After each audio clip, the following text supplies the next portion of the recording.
Hey, it's Niara, and welcome to Confessions of an Ex-Perfectionist, where we talk about the hangups and holdups of being a perfectionist, and instead trading that in for a new approach on life, where we find the balance between striving for excellence while also doing things that are fulfilling and true to ourselves, honoring who we are as we strive to become all that we desire to be.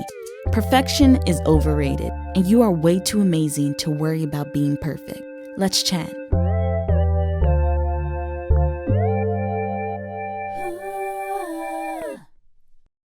So we are nearing the end of 2024 and looking ahead to 2025.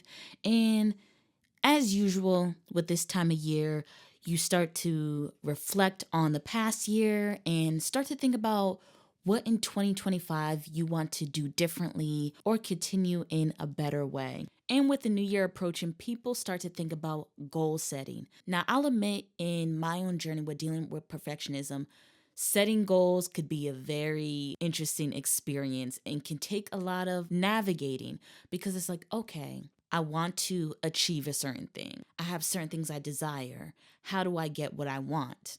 With perfectionism, something I've been dealing with is like, okay, I know I want to achieve something and I know the specific thing I want to achieve. So how can I work towards that? A healthy approach to goal setting I have found is focusing on what I can control. In perfectionism, we tend to put all the blame and pressure on ourselves. If something doesn't go our way, then we put that blame and shame on us for being a quote unquote failure or missing the mark or falling short. For me, when it came to goal setting, I also had to watch when I would get caught up in, oh, how do I know if something is the right goal? Or is this the right step or is it the wrong step? And I'll talk in another episode about living life on what feels like a pass fail scale. Like either it's the right way, the perfect way, or it's the wrong way. Kind of living in that black and white thinking can be very restricting because life in general is not simply black and white. So, things to keep in mind when goal setting in this new year is to focus on what you can control. And I feel like with perfectionism, oftentimes the emphasis is put on the end result. But the end result can be influenced by so many other factors. So, how do we resolve that? You take control of your actions and efforts, put your best foot forward, and then release the end result. Obviously, if you have a goal of like, oh, I want to be more healthy and fit, there are choices like, oh, I'm going to choose to eat these certain type of foods.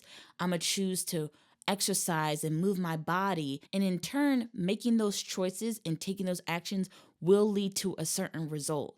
When I found that I was so focused on the end result and big picture, that made me worry about every single step just in front of me.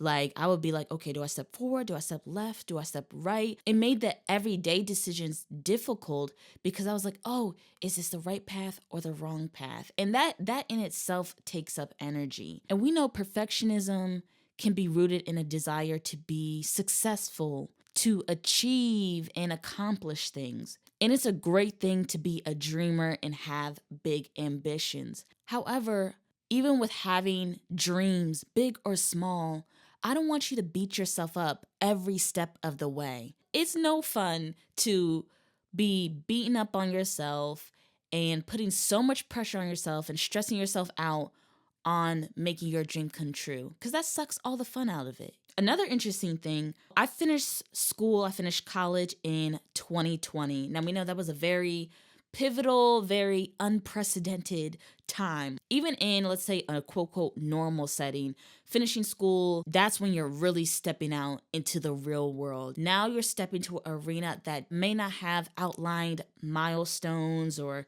checkpoints like we did in school, where there was like, oh, marking periods, there was a semester, there were finals, and you're working towards graduation. Sometimes there may not be that step A, step B, step C, step D, like there was in structured environments like that.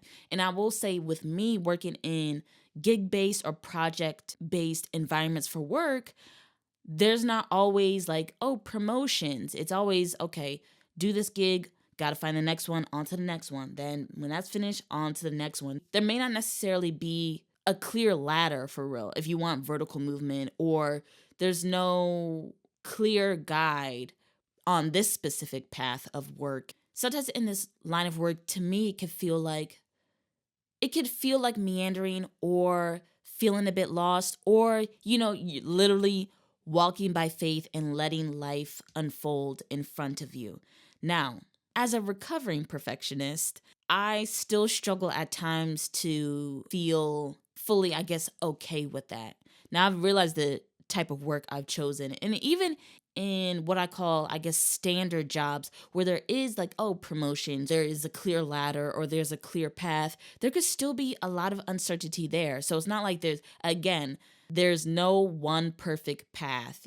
Every path has its ups and downs, it has its nuances. So that's definitely something I want my recovering perfectionist, my ex-perfectionist to realize, is that there is not just a single way. Every way has things that go with it, and it's all about figuring out how to navigate that. So in my last therapy session, I was talking through, the normal talks of this time of year, reflecting on the year and setting goals. And I was telling her my struggles with setting goals and figure out what's a quote, quote, right goal, and walking this path of not having pre-outlined milestones or a clear structure, clear direction. And something from that session that was a helpful takeaway for me, she was telling me to set my own milestones. So if you have a goal, set your milestones. With this podcast, I have a milestone of X amount of listeners, or with my YouTube channel,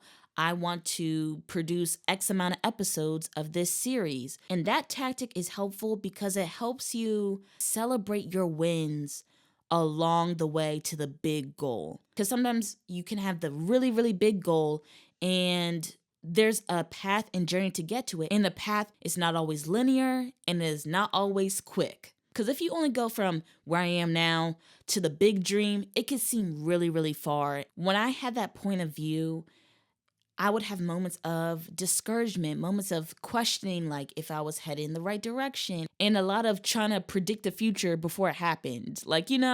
Trying to anticipate. And in that just takes up energy. It takes up mental space, trying to play out different scenarios, trying to predict the future versus just taking action, living and learning. That is what life is about. And as you get ready for 2025, yes, set the goals, name your desires, write it down and make it plain what you would like to achieve, receive, all that good stuff.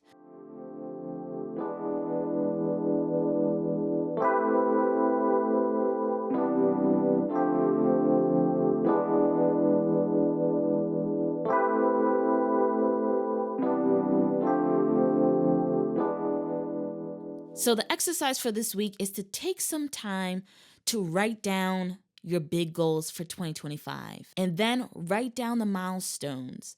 Yeah? So that's what I have for you today. I'm releasing this a little before the end of December because I want you to have time to think about your goals.